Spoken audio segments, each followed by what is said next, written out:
नमस्ते बच्चों। आज हम पाठ 10 नेताजी का चश्मा के प्रश्न उत्तर का अभ्यास करेंगे, जिसमें पहला प्रश्न है, सेनानी न होते हुए भी चश्मे वाले को लोग कैप्टन क्यों कहते थे।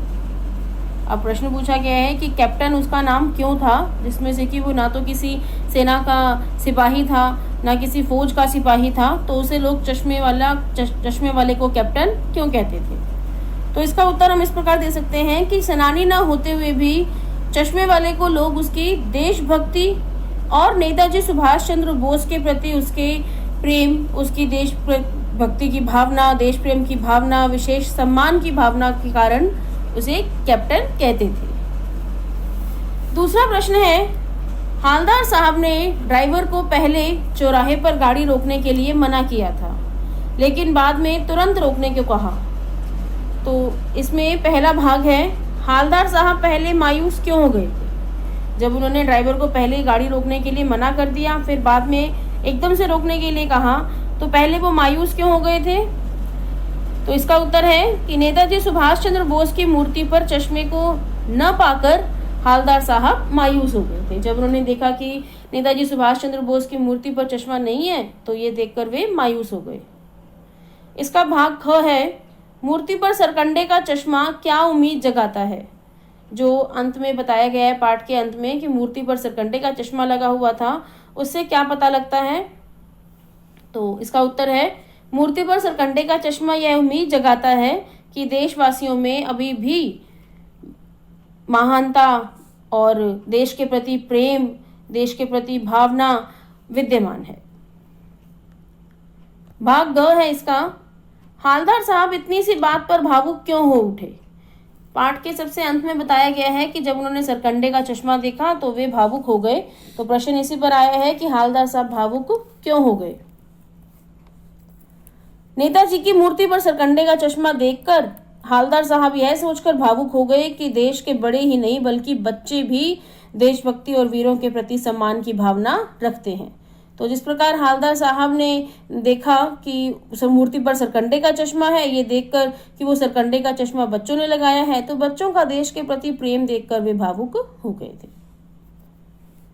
अब प्रश्न नंबर 3 है, आशय स्पष्ट कीजिए। बार बार सोचते क्या होगा उस कौम का जो अपने देश की खातिर घर गृहस्थी, जवानी, जिंदगी सब कुछ होम कर देने वालों पर हंसती है और अपने लिए बिकने के मौके ढूंढती है। यह पंक्ति जो है पाठ के बीच में आई थी, जिसमें मैंने बताया था कि व्यंग्यात्मक शैली का प्रयोग किया गया है, व्यंग्यात्मक भाषा के द्वारा यहाँ पर लेखक ने बताया है। अब इसका आशय स्पष्ट करना है। तो इसका आशय किस प्रकार लिख सकते हैं कि ऐसे वर्ग, समुदाय या जाति के बारे में यहाँ पर लेखक बताना चाह रहे हैं जो अपने ही देशवासियों का, जो कि देश, जिनके अंदर देश प्रेम की भावना है, देशभक्ति की भावना है, उनका मजाक उड़ाते हैं, यहाँ तक कि अपने छोटे से स्वार्थ के लिए अपने आप को, स्वयं को बेचने तक तैयार हो जाते हैं। तो यहाँ पर उन स्वार्थी, उन स्वाभिमान लोगों का वर्णन किया गया है जो अपने ही देशवासियों के लिए, अपने ही भाइयों, अपने देश प्रेम, देश के लोगों के लिए जो है भावना रखते हैं, किस चीज की, मजाक करने की। प्रश्न नंबर 4 है, पान वाले का एक रेखा चित्र प्रस्तुत कीजिए।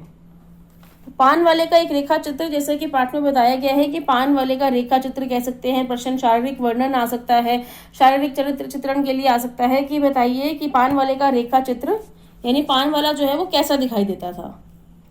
तो पान वाला जो है एक काला, मोटा और खुशमिजाज व्यक्ति था। उसका भारी भरकम पेट था। उसके बात करने पर, उसके हंसने पर उसकी तोंद हिलती थी। पान खाने के कारण उसके दांत जो है वो लाल और काले हो गए थे और वह बहुत ही मजाकिया स्वभाव का था। तो ये सब हम उसके रेखा चित्र में या शारीरिक वर्णन में लिख सकते हैं। प्रश्न नंबर 5 है, वो लंगड़ा क्या जाएगा फौज में, पागल है पागल। कैप्टन के प्रति पान वाले की इस टिप्पणी पर अपनी प्रतिक्रिया लिखिए। जब कैप्टन ने पान वाले के लिए ये बताया था कि वह लंगड़ा है और वह क्या जाएगा फौज में, तो उसके लंगड़ेपन को, उसके जो शारीरिक मतलब दुर्बलता थी, उसकी शारीरिक जो कमी थी, उसका मजाक बनाना और उसको पागल कहना, इसके बारे में अपने विचार व्यक्त कीजिए। तो इसमें हम लिख सकते हैं कि कैप्टन के प्रति पान वाले की टिप्पणी जो है वो नैतिकता से हटकर है, किसी भी व्यक्ति को यह शोभा नहीं देता कि वह दूसरों की शारीरिक दुर्बलता का उपहास करे, उपहास अर्थात मजाक बनाए। जैसे अपंग कैप्टन जैसे अपंग देशभक्त व्यक्ति, जो लोग इस तरह का उपहास करते हैं, वो उसके साथ साथ देश के और सभी वीरों का भी उपहास कर रहे हैं, यानी बाकियों सब का भी वो मजाक कर रहे हैं। तो यह जो है पंक्ति बिल्कुल गलत कही गई है। अब रचना और अभिव्यक्ति में प्रश्न नंबर 6 है, निम्नलिखित वाक्य पात्र की कौन सी विशेषता की ओर संकेत करते हैं? हालदार साहब हमेशा चौराहे पर रुकते और नेताजी को निहारते। तो ये किस विशेषता की ओर बता रही है कि हालदार साहब देशभक्तों के प्रति सम्मान की भावना रखते हैं। इसका ख भाग है, पान वाला उदास हो गया, उसने पीछे मुड़कर मुंह का पान नीचे थूका और सिर झुकाकर अपनी धोती के सिरे से आंखें पोंछता हुआ बोला, साहब कैप्टन मर गया। तो पान वाले की इस पंक्तियों के द्वारा जो है पान वाले की किस विशेषता का पता लगता है कि पान वाला जो है वो बहुत ही भावुक किस्म का व्यक्ति है। भाग ग है, कैप्टन बार बार मूर्ति पर चश्मा लगा देता था। तो कैप्टन द्वारा बार बार मूर्ति पर चश्मा लगा देना उसकी किस विशेषता को प्रदर्शित करता है? उसके देशभक्ति की भावना, देश के वीरों के प्रति उसके सम्मान की भावना को प्रदर्शित करता है। प्रश्न नंबर 7 है, जब तक हालदार साहब ने कैप्टन को साक्षात देखा नहीं था, यानी बिल्कुल अपने सामने नहीं देखा था, तब तक उनके मानस पटल पर यानी उनके मन में उसका कौन सा चित्र रहा होगा, अपनी कल्पना से लिखिए। जब जैसे ही पान वाले ने बताया होगा कि कैप्टन जो है वो अपना बार बार इसके चश्मा बदल देता है मूर्ति का, तो जब ये सब सुनकर कि बार बार उसका नाम आ रहा है, कैप्टन है, उसके मन में देश प्रेम के लिए देश प्रेम है, देशभक्ति की भावना है, तो ये सब सोचकर जब तक उन्होंने कैप्टन को देखा नहीं था तो वे क्या सोच रहे होंगे, क्या अनुमान लगा रहे होंगे, आपको ये बताना है। तो इसके उत्तर में हम लिख सकते हैं कि जब तक हालदार साहब ने कैप्टन को साक्षात नहीं देखा था, तब तक उनके मानस पटल पर कैप्टन का एक स्वस्थ, एक हष्ट पुष्ट, एक सिपाही और एक फौजी का चित्र आ रहा होगा। प्रश्न नंबर 8 है, कस्बों, शहरों, महानगरों के चौराहों पर किसी न किसी क्षेत्र के प्रसिद्ध व्यक्ति की मूर्ति लगाने का प्रचलन सा हो गया है। तो इसका क भाग है, इस तरह की मूर्ति लगाने के क्या उद्देश्य हो सकते हैं? जगह जगह आपने देखा होगा, बहुत से कस्बों में, शहरों में या महानगरों में चौराहों पर बहुत बड़े बड़े व्यक्तियों की, प्रसिद्ध व्यक्तियों की मूर्तियां जो हैं वो लगी होती हैं। तो इसका उद्देश्य क्या हो सकता है? तो इसका उद्देश्य हम कह सकते हैं कि उस व्यक्ति के प्रति लोगों की जो है वो प्रेम की भावना या उसके व्यक्ति प्रति जो है अपना सम्मान प्रकट करने की भावना हो सकती है। ख भाग है, आप अपने इलाके के चौराहे पर किस व्यक्ति की मूर्ति स्थापित करवाना चाहेंगे और क्यों? आप अपने कोई भी उत्तर लिख सकते हैं जिसके भी प्रति आपके मन में देश प्रेम की भावना है या जिनके प्रति सम्मान की भावना है। आप उनका नाम लिखकर जो है यहाँ पर बता सकते हैं कि कौन सी मूर्ति स्थापित करवाना चाहेंगे। ग भाग है, उस मूर्ति के प्रति आपके और दूसरे लोगों के क्या उत्तरदायित्व होने चाहिए, यानी जो भी मूर्ति आप स्थापित करवा रहे हैं उसके लिए आपके क्या उत्तरदायित्व होने चाहिए। तो हम सबका उत्तरदायित्व यही रहेगा कि उस मूर्ति की प्रतिष्ठा जो है वो हर कीमत तक बनाए रखें, यानी जो भी जिस भी व्यक्ति की आपने मूर्ति लगवाई है, जो भी उनके लिए आपके मन में प्रेम है या जो भी सम्मान है, जो प्रतिष्ठा है, वो बनी रहे।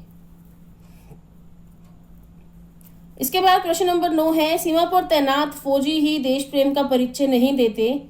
हम सभी अपने दैनिक कार्यों में किसी न किसी रूप से देश प्रेम प्रकट करते हैं, जैसे सार्वजनिक संपत्ति को नुकसान न पहुंचाना, पर्यावरण संरक्षण आदि। अपने जीवन जगत से जुड़े ऐसे कार्यों का उल्लेख करें और उन पर अमल भी कीजिए। तो इसमें विद्यार्थी जो है वो स्वयं ही इसका उत्तर दे सकते हैं कि उनके मन में जिस प्रकार से यहाँ बताया है कि केवल सीमा पर तैनात फौजी ही देश प्रेम का परिचय नहीं देते हैं, बल्कि हमें भी जो है हम किस प्रकार से देश प्रेम के लिए कुछ कर सकते हैं या किस प्रकार से अपने देश के लिए हमारे मन में क्या भावना होनी चाहिए, हम क्या कर सकते हैं। तो इसका कार्यों का उल्लेख जो है आपको स्वयं ही करना है। उसके बाद प्रश्न नंबर 10 है, निम्नलिखित पंक्तियों में स्थानीय बोली का प्रभाव स्पष्ट दिखाई देता है। आप इन पंक्तियों को मानक हिंदी में लिखिए। तो यहाँ पर जो भाषा पान वाले ने इस्तेमाल की थी उसका हिंदी रूप बताना है। जैसे कोई ग्राहक आ गया, तो कोई ग्राहक मतलब ग्राहक आ गया, उसको चौड़े चौखट चाहिए, मतलब चौड़े फ्रेम का चश्मा चाहिए। तो कैप्टन किधर से लाएगा, किधर यानी कहाँ से, तो उसको मूर्ति वाला दे दिया, मूर्ति वाला अर्थात मूर्ति पर लगा हुआ चश्मा दे दिया। उधर दूसरा बिठा दिया, उधर यानी मूर्ति पर दूसरा चश्मा लगा दिया। तो यहाँ पर जो भाषा जो बोली है, स्थानीय बोली, वो बताई गई है और आपको उसका हिंदी रूप बताना है। प्रश्न नंबर 11 है, भाई खूब क्या आइडिया है, एक भाषा में दूसरी भाषा के शब्द आने से क्या लाभ होते हैं। अब यहाँ पर बताया है कि क्या आइडिया, जैसे ये विदेशी शब्द है जिसे हिंदी भाषा में प्रयोग किया गया है, तो इससे क्या लाभ होते हैं। तो इसके उत्तर में हम लिख सकते हैं कि जब एक भाषा में दूसरी भाषाओं के उस क्षेत्र विशेष में प्रचलित शब्द आते हैं तो वे भाव अभिव्यक्ति को सरल बना देते हैं। यानी जैसे हम अपनी ही भाषा में, जो हमारी स्थानीय बोली की भाषा भी अगर हम बीच में लिख देते हैं या बोल देते हैं तो उसे समझने में थोड़ी आसानी हो जाती है। वक्ता या लेखक की बात सहजता से समझ में आ जाती है। अन्य भाषा के शब्द होते हुए भी अर्थ को पूर्णतः स्पष्ट करने में वे सहायक होते हैं।